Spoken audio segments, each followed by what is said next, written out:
Hi, everyone. Thanks for joining. We're going to try our best not to put you to sleep after lunch. But yeah, we have fun animations and demos scheduled at the end of the slides to show what we're going to talk about.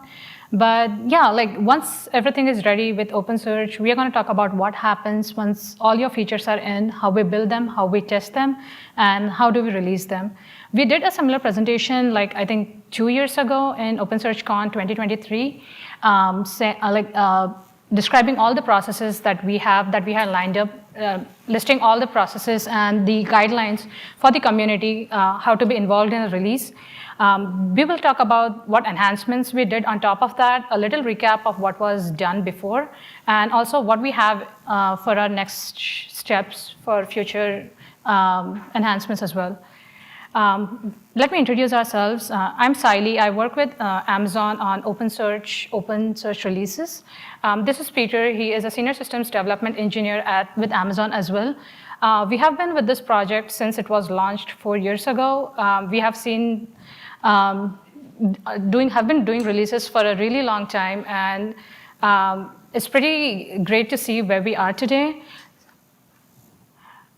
With a little recap of what the release looks like from a community user or a maintainer or a developer perspective, we start with the release window, usually all the dates declared on the website. But yeah, we have certain entrance criteria as described here.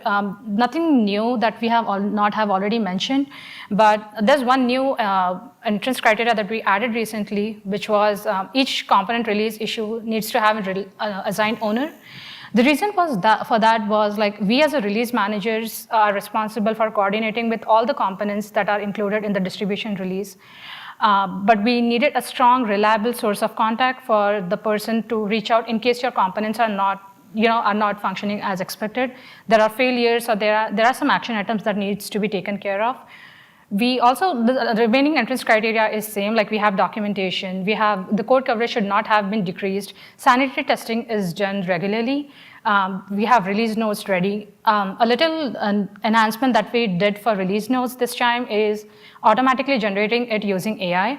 So the developers do not have to anymore go through all the commits, all the pull requests, club them into a fancy way, or categorized it and create a release note. So we have also added a little automation this time, which we received great feedback from the developers that it saved them a lot of time. It's just a chore, but it's an entrance criteria that has to be met by each component to be in the release process. We also ensure that the roadmap is up to date since the community users actively look at it. We also have release tickets that are cut and the security reviews are done. These are some of the, or actually all of the entrance criteria that needs to be met for your component to be a part of OpenSearch distribution release. Once all of these entrance criteria are met, we start with the build and testing of OpenSearch distribution. We keep on building daily, we keep on testing it, and then we check if all the exit criteria are met. Exit criteria, as the name suggests, is once everything is ready, we are good for the release. These exit criteria includes there's no unexpected regression in performance. All the documentation is viewed and signed off. All the tests that the code developers have written at the distribution level they're passing, and then the release blog depicting all the documentation has been added. These are some of all of the exit criteria that we have for a component to be ready and all the entire distribution to be released to the community. The final one is the release, which is announce the release date within 2 days later. Sometimes I think it happened once that we had preponed the release because everything was ready, there was no need to wait. So whatever dates you see on the website, it's the last possible release date that a release can happen. If that date is not met, the entire cycle resets. Basically, the release window closes. All of this happens within a span of 2 weeks.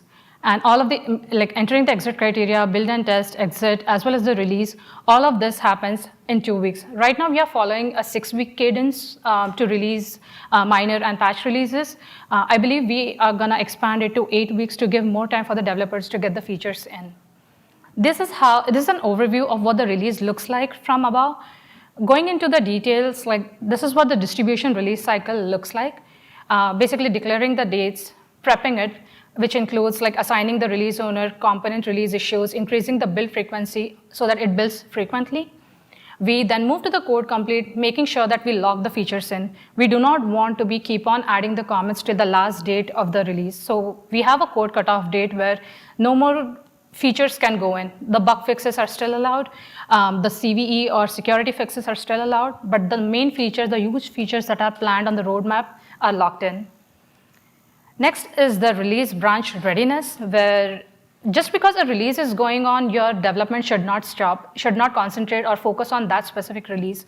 So what we do is we create a release branch and then we bump the main branch to the next version. So for example, right now, a few days ago, we released 3.2.0. So your main would be focusing on 3.3. So the active development can still go on and the release, both of them can go in parallel. We have one resources allotted among the maintainers for a specific release where we can reach out, and the other maintainers or the code contributors can develop on the next version. Once all of this is met, we start the release candidate creation process.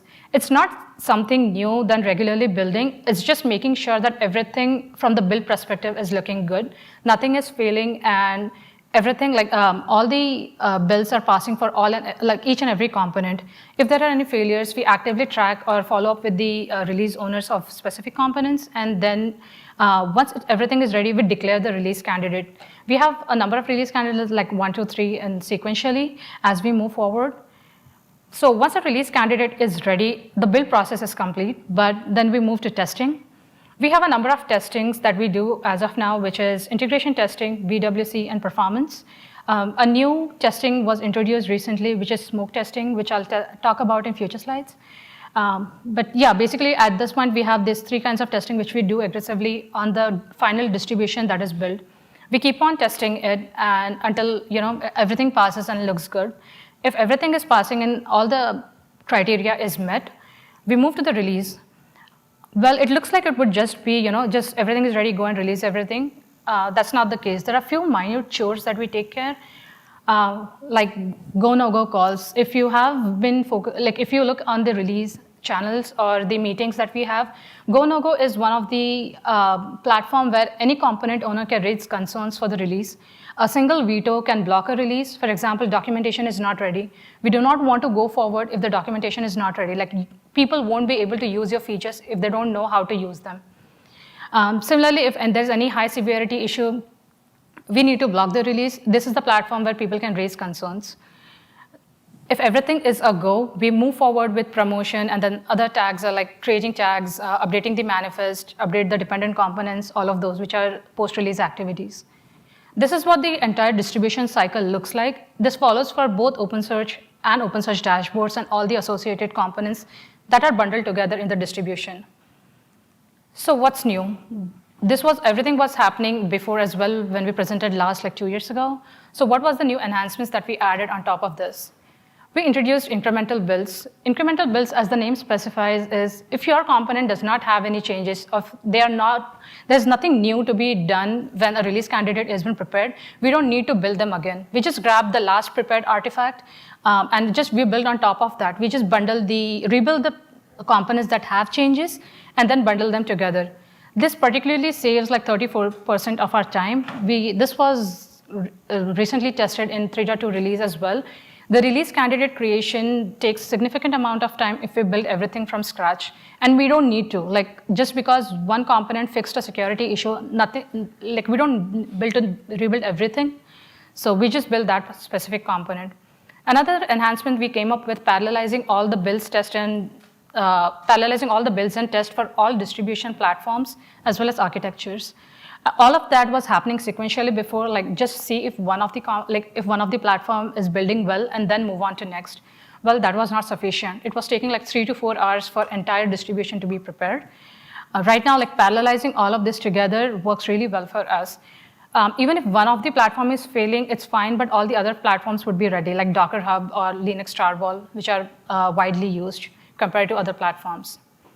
The testing that I was talking about was smoke testing was introduced at this time as well, which is now testing your basic APIs at the distribution level. So along with the whatever integration testing and unit testing that you have on your repositories, It's just core and your plugin or security plugin for security test.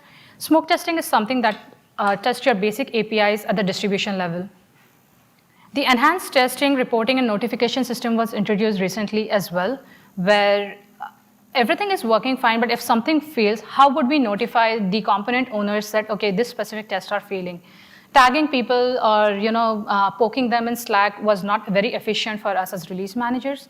So enhanced test report failure consists of GitHub issues with extensive logs, showing your cluster logs as well as your component failure logs, and also giving you a command to reproduce along with all the steps noted in a bullet list format. So if you go and check with AutoCut issues in any repositories, you can see that those would have all the details for testing as well. This testing and reporting and notification system also takes care of if your test passes, it just goes and closes the issue. So it also is an indication, okay, whatever issues that were happening are not now resolved. Enhanced performance testing was something that we introduced as well. Performance testing with OpenSearch benchmarks was added when OpenSearch was launched. Recently, we added some enhancements such as 6 new workloads were added, increased testing matrices, and on-demand testing driven development. If you check the OpenSearch repository, you would find comments on the pull request saying, okay, can you test this performance regression for this specific change? So few maintainers have the access to initiate performance testing on the pull request while it is in development. We have few sessions on OpenSearch benchmarks. Please feel free to attend those to see what all we have enhanced for OpenSearch benchmarks as well. We came up with nightly playgrounds for 2.x and 3.x versions. 2.x and 3.x are basically the OpenSearch and OpenSearch dashboards version. Nightly playgrounds are something where you can play around with the features as they are being developed. It deploys once a day. It grabs everything from your 2.x and 3.x branches, builds everything and deploys. You have the anonymous owners have read-only access. So especially for UI changes as well as for the backend changes, it's one-stop shop what your component looks like at the distribution level. And the final enhancement that we did was parallelizing the release workflows, where it reduced our time by 68%. We published to Maven Central as well as S3 buckets where they can go and grab the artifacts. All of this was sequential before, which was parallelized recently, saving us 68% of the time. OpenSearch metrics cluster is a really fascinating logging and metrics collection that we recently introduced. It's public as well. It's metrics.opensearch.org, where you can go and see all the builds, test, and release statuses. OpenSearch metrics cluster is nothing but an OpenSearch cluster where we index all the builds, all the test, as well as all the release statuses as well in the form of indices. And you can go, and we have visualizations on top of that to show what is the current status of those components in the ongoing releases. It's really helpful for us so that we don't have to parse through multiple pages, multiple applications, multiple CI/CD systems to go and see what is happening behind the hood. All of this looks good. Next was one-click distribution release. This was one of our goals that we introduced that we wanted to move to. One-click distribution is something that standalone components follow, like OpenSearch clients, OpenSearch Java, OpenSearch JS. All those follows one-click release distribution. What it says is, from a maintainer perspective, all you have to do is push a tag to the repository, and everything happens under the hood. It creates a draft release, it runs the Jenkins workflows required, it signs and publishes the artifacts. Everything happens under the hood. You don't have to care about anything, and only person involved in that release are the maintainers. We have no idea what releases are going on. It's literally the easiest solution that we have for standalone components. It looks good, and it was adapted well. It was really easy for maintainers to follow. They need not care about the releases and coming up to us and we being the bottlenecks for them to do the releases. So at this point, any maintainer can initiate a release at the standalone components by just pushing a tag to the repository. Other maintainers need to approve it, of course, just to make sure it was not pushed by mistake or if the right commit is being picked up. But everything happens under the hood, and it's just really easy for them as well as for us. So why not adapt one-click release for the distributions as well? Well, it was not that easy. Some of the core things that we had to consider was the components involved. When it comes to standalone, it's just one component. it's the core engine, the compatibility with that specific client, but nothing else was involved. All the dependencies that are used were already released artifacts. Whereas when it comes to distribution, we have, as of 3.2.0, we have 27 backend plugins and 15 front-end plugins. That means almost 27 repositories and 15 other repositories to take care of. So looking at this, like having one-click release was not a good solution. Next was the dependencies. There is no direct dependency with standalone for non-published artifacts, whereas for distribution, since OpenSearch and OpenSearch dashboard follows strict version mapping, it has to be, all of them have to be on the same version. This has to be core, the libraries, as well as the other plugins. So there are hard dependencies that needs to be followed. The CI/CD system is a single stop for standalone components. It's just one workflow, one-step validation, and it's done. Whereas when it comes to the distribution, the builds are pretty complex. First of all, we support a number of distributions and architectures and platforms. That's not the case with the standalone component. It's just one component per one platform. We have extensive testing, multiple validations as well. We make sure everything is validated before we publish out in the public. And finally, the coordination. It's a single repository versus across multiple repositories. Like we as a release manager, it's literally cat herding multiple components when it comes to distribution. For standalone, as I said, we are not a huge part of it unless and until something fails. It's only then when they come and reach out, okay, something is not working. This is when we realized the one-click release is not a solution for the distribution jobs. So what's next? We started with closing the gap in the current process, automate, document, and log everything possible. As small as assigning a release owner component, we automated that. We documented everything. We created extensive wikis for build, test, and release processes so that people can go and refer it. We created SOPs for possible failures and next steps. Like if something fails, what to do next? I want to recreate what is failing for you guys. I want to recreate it on my own. We created documentation for that. We created if something fails, how to go and fix it for future release managers. We did that as well. We extended the CI system beyond access to the CI system beyond organizations. When we started with the CI/CD system, which is Jenkins for us, we used something which is internal to Amazon, which was not good. We wanted to be truly open source, so we moved from Amazon internal to GitHub. So right now, if you go to the ci.opensearch.org, build.opensearch.org, you're going to be redirected to the GitHub for a login, and it's going to then give you access to view everything. So we did not want it to be attached to one organization. If anyone wants to be a release manager in future, they should be able to access our systems. Next was the fine-grained access to the sensitive workflows. Like right now, it was all or everything. We fine-grained it, okay, few people can have access to few workflows so they can run and build and carry the release tasks. And next was better communication, notification, and alert systems. We started with communication templates. How do we notify? How do we get action from the people whom we notify to? And also the failure alerts. That includes for builds as well as testing. If something fails, we need to notify them. We need to tag people and tell them, this is how you need to go and fix it. Okay, everything looks good. So anyone can be a release manager now, right? So this is what we want to do. And okay, let's try it out. This is what we thought. So we asked one of our newly joined colleague to be a release manager. This was the situation. Everything was documented, everything was in place, but it was just too much of information. Like, what workflow to run, when to run it, exactly when to run this. Okay, this failed, so how do we go and fix it? Yes, we have documentation, but as it goes with SOPs, it's a lot of information to parse through and to exactly look at what it does. As simple as the abbreviations that are used, like what is RM? RM is just like a release manager, but it's just something that we used to use internally who have been doing this for a really long time. We know what this means. But for someone who is just trying to onboard with this process, it was really difficult. That's when we introduced AI. That's when we thought about increasing a bot called Oscar, who's going to help us with all of this process. I'm going to hand over to Peter, who can go in depth about Oscar. Yeah. Thanks, Ali.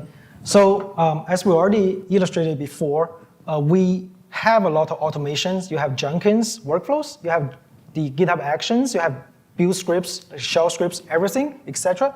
But the problem being that we do not have an end-to-end orchestrator. We really need a brain type of thing that can organize all of these automation we have and apply reasonings or let's say logic on top of it, so you can control them in a centralized way.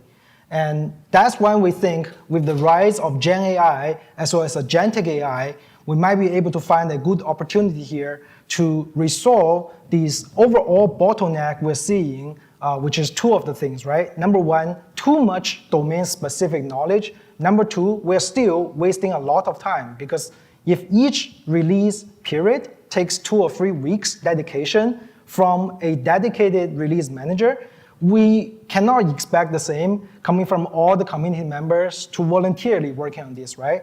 And that's when we introduce the AI bot that Sayali just talked about, Oscar. So Oscar is the short name for OpenSearch Conversational Automation for Release. It is a multi-agent AI bot that we deployed into Slack, and it resides as a Slack app. So these are the functionalities we really want to define in Oscar when we first design it. First will be knowledge SOP retrieval, because we know there are a lot of documentations, like on GitHub or on any other places, like our documentation website, or any other resources. We have these places, but we don't know the links.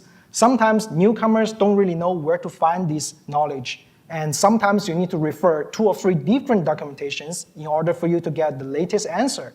So Oscar, as an AI bot, can definitely just retrieve those information for you and make a summarization and send back to you. Second thing is about metrics. We just talked about the metrics cluster that we have. It has all the release, build, and test information on Jenkins. It has all of these events from GitHub. So why not we just use it, right, for our daily purposes? And that's what we're trying to do. But previously, you have to manually log into this metrics cluster and either see it from a dashboard or running a query yourself in order to retrieve those data to your local and run them. But now, Oscar can just ping this metrics cluster, retrieve the data for you, make a summarization, make a result analysis, and send back to you.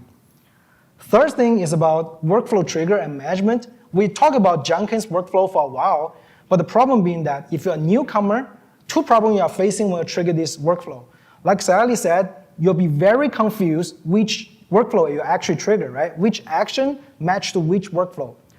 2 is that some of these workflows has 20 to 30 parameters for you to even enter before you trigger.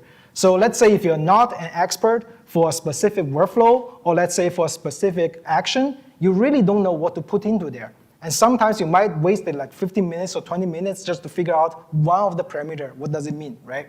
So Oscar can just do that. You can ask it. It will help you define this, which job you need to run, and then tell you how to fill out these sections. And even if you don't have the answer, it will retrieve the data from the metric cluster as well as the knowledge base to preview for you. And last is just communication. Because right now we have 40 plus components during each bundle, each distribution, which means so many hundreds of engineers are working at the same time on a release, which means if you want to communicate with them in a Slack channel, it's pretty messy. Sometimes you need to define, let's say, the build results, test results. You need to tell them, hey, this plugin has a bug. You need to fix it. But then you have to craft the message manually and format it and send it out.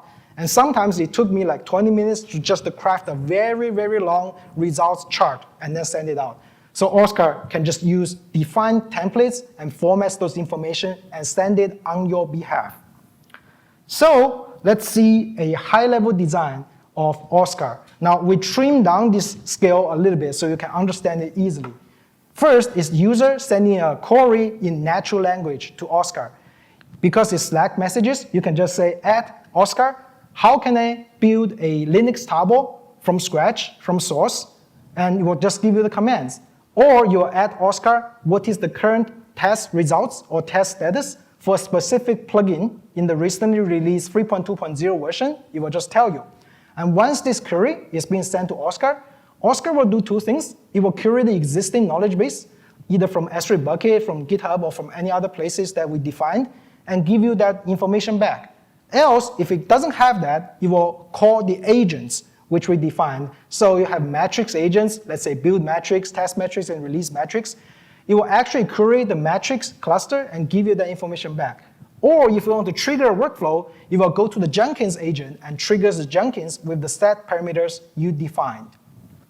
Let's see a few examples on how it works before we go into a demo.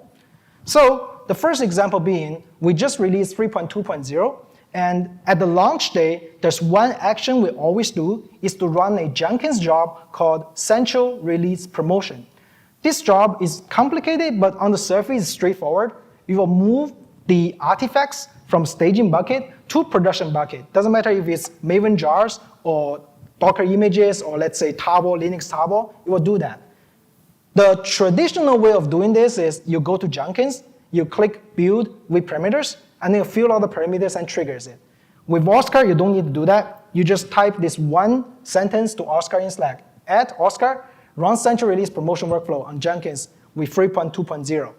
Now there's a caveat here because the Jenkins job has 3 required parameters, which is release version, the RC build number for OpenSearch, and the same number for dashboard. Now, we know the release version is 3.2.0, we can just fill out.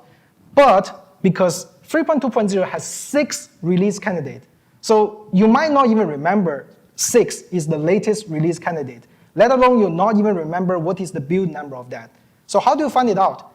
Traditionally, I'll just go to the GitHub issue of 3.2.0, find the auto cut that cut by one of our workflow. Okay, now this is the latest. I have to first calculate which one is the latest. I find the 6th one, and I see, oh, this is the build number. Then I come back, I fill in that number, and then I click trigger, and maybe some other parameters as well. Now you don't have to do that because Oscar is connected to the metric cluster. It can just do it for you. See the first message, Oscar is able to figure out from the metric cluster, the latest RC is 6, and this is the number of all the builds. So have those, and you see what Sayali did is that she just simply add Oscar saying, run this workflow with this data. She didn't even mention what data she needed to do because we have context being reserved within the same Slack thread. So as long as you are seeing the same threads as Oscar with this specific case, Oscar can just use whatever previous context we have, the communication we have with this bot, to run the things. And then the last page you're saying, hey, Oscar already triggered this. This is the job link. Just go there and see what is happening. So this is exactly how we do it during the 3.2.0 during August 19, that launch meeting. We release it directly through this bot. We didn't touch Jenkins ourselves. And another quick example being the communication I just talked about. This one is just Oscar crafting the announcement message and send it out to the release channel, announcing that, hey, we have released OpenSearch just now, 3.2.0, download links, release notes, documentation. We didn't write all of those. We just asked Oscar to craft a message related to this format. He just did it, and then we just send it. That's it. Now, before I go into the demo, I have to mention something is that as we already see over here in this section, all these functions, the first two you might already notice, they are read, because they are simply just get some information from a certain knowledge base or metric cluster. The third and fourth is more like write, right? Because you're doing an action. So which means we have permission differences in here. So for us, because we are release managers, we have already assigned ourselves the privileged permission, authorization to run the third and the fourth actions, right? Along with the first two. For any of the members, community members, they currently be in default to the read-only access, which is they're running the first one and second one to retrieve those informations, which will show them in the actual demo. So let's go into the demo. This is a live demo, so I hope everything's working fine. This is a private channel I just created just for the sake of this demo. So let's try something, right? Let's first try the read. Let's just add Oscar. Let's say, what is the command to build a OpenSearch Linux x64 tar from the source? Now, Oscar will take a little bit to respond because it has to send these information to the foundation models. So for that, you see there's a thinking emoji waiting for that. So we'll let it run. In the same time, we're going to add another one saying that, Oscar, what is the integration test results for KNN plugin on 3.2.0? I'm just going to do that as well. OK, so the first one already returned. Let's see what's happening. Yep. So you see, it's literally telling you, hey, the first thing you need to do is you need to have this exact Docker image. This Docker image is the one that we run on Jenkins. And previously, people doesn't even know where this image is there. Like we even tell them, hey, you can go to this file to find the image, but you can't expect any newcomers to do that. So because of that, it's very useful when people were seeing this exact same number over here, same line over here, same image, and it will tell you exactly what to do. It will tell you go to the OpenSearch build repository, clone this repository, and run this exact command for that. Now let's test the context, because right now we are running Linux Tarball x64, and that's the default. So what if I'm running Windows? Because I'm in the same threads, it knows the context, so I can just say Oscar beta, what about Windows zip? We'll let this run. And then we're going to switch to the second one about the integration test results. Now it's being returned. So see, it has overall success rate. It will trim down to like 1, 2, 3, 4, 5, 6 RCs, and we see it's been success since RC2. And what is the failure pattern? It even tells us which build it has this failure pattern. Basically, a very nice summarization. Now, of course, if you want to know more details related to which test, you can definitely just ask more, right? But since the first one returns, so we'll get back here. Windows zip, see, it now actually going to there, and then it specifies some new parameters. -P, that is platform, Windows, -A, that is architecture, and -D, that is a different zip. Because the default one is Tarball, so now we have to use this -D parameter to specify zip instead. So this is working fine. And let's see, we now run a different one. So for example, if we want to say, hey, Oscar, right, I'll run the distribution. Oh, my distribution. OK, I made it wrong second time. Let's let it correct for me. Distribution build, OpenSearch, Jenkins workflow on 3.0. That's it. I'll let it run. And now I can even ask a question in the same time. Oscar beta, what is the most important feature in OpenSearch? And let's see.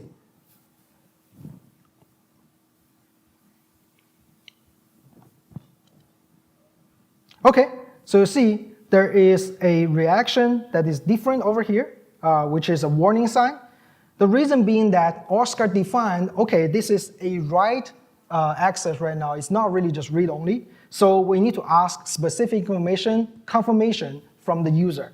So you see that because I mentioned it's 3.3.0, which means it has that information from input manifest. So we'll just do 3.3.0.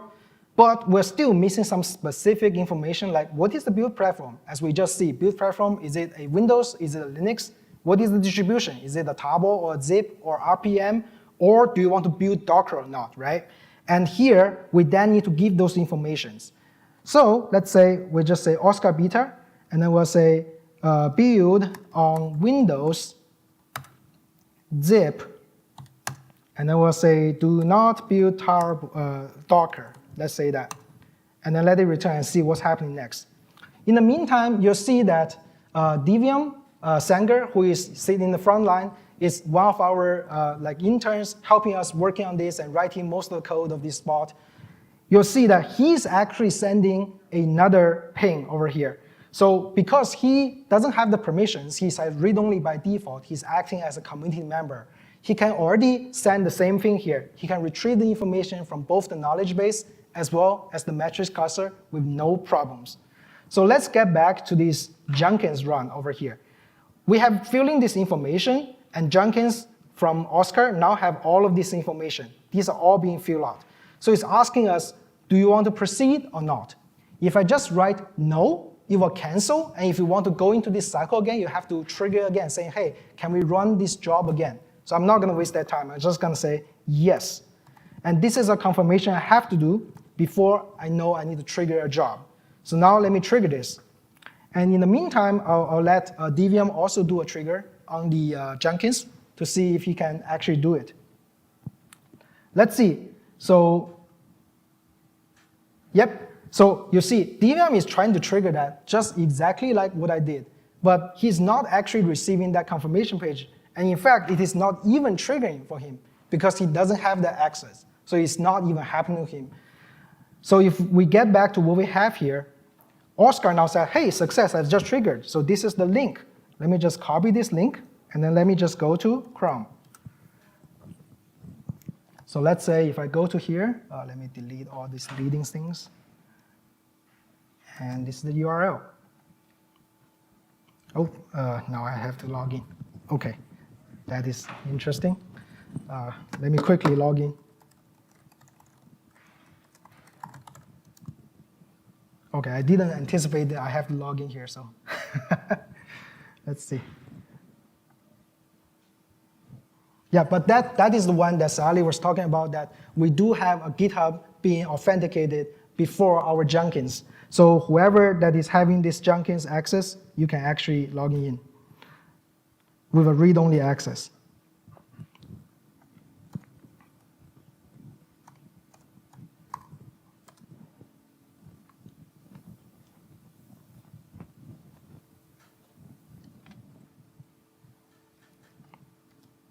OK, you see it's actually triggering. And let's see the parameters. I'm just going to zoom in this parameters page. You see 3.3.0, OpenSearch 3.3.0. That's exactly the one we entered. Windows is the one we have. Zip is the one we have. And specifically, we ask it, do not build Docker. So it didn't build Docker. Everything is exactly the same here. And all of these things over here, these are Boolean variables that has the defaults to true. So we don't have to either enter anything. We just let it run. So this is running fine. If you see the logs, it's actually triggering and starting building. And if you see all of these open blue oceans, I believe it will just show that we're currently running. Yep. You'll see all of these over here, but that's because it's not even there, and only the Windows is running. Everything else is being empty. And you see Windows is being queued up. So it's just continuing. We're finishing 1 hour, so we're not going to wait for here. Let's go back. So that's the demo. Oh, I should just click. Yeah. So after seeing the demo, we need to talk about what are the enhancements we're seeing it in Oscar. We tried it a little bit in 3.2.0, which runs pretty well, but it's not all of them is being using it. In the next upcoming 3.3.0, we definitely want to add more features. But with the existing one we already see, these are some of the very good numbers we're having. So we have up to 80% of the time reduction during the workflow management, which is what I just showed you, Jenkins workflow triggering and such. And then we're having a 90% time reduction in the result analysis. So now I don't have to create like a summary myself from these metrics, cluster informations, or from Jenkins logs or test logs. And then I'm seeing a 95% of reduced overhead in community coordination. I don't have to send a message myself. Oscar can do it. Oscar can craft it for me. Oscar can do anything. But last but not least is that provide intelligence assistance for troubleshooting and guidance, democratize release management by lowering technical barriers. That's two of the most things we want to solve. One is technical barriers because of deep domain-specific knowledge. And second being that we're wasting a lot of time in the normal process, so Oscar can help us save time. And with that being said, Oscar is setting up a good pace for a community member becoming a release manager, even though you don't have any knowledge in the release. Even if you don't know how to run OpenSearch build scripts, you can still act as a manager with the guidance of Oscar. So with that being said, let's see what exactly is the next step for our release process in OpenSearch. I'll pass that to Sayali. Thanks. Moving on to what's coming up next.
No, so right now, the Oscar is only integrated with the build, test, and release system. It has nothing to do with the huge documentation website that we have on the under the OpenSearch website. Whatever documentation we have, it's not yet been integrated with that.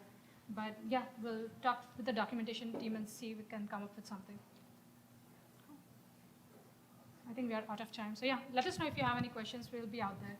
Thank you. Thank you.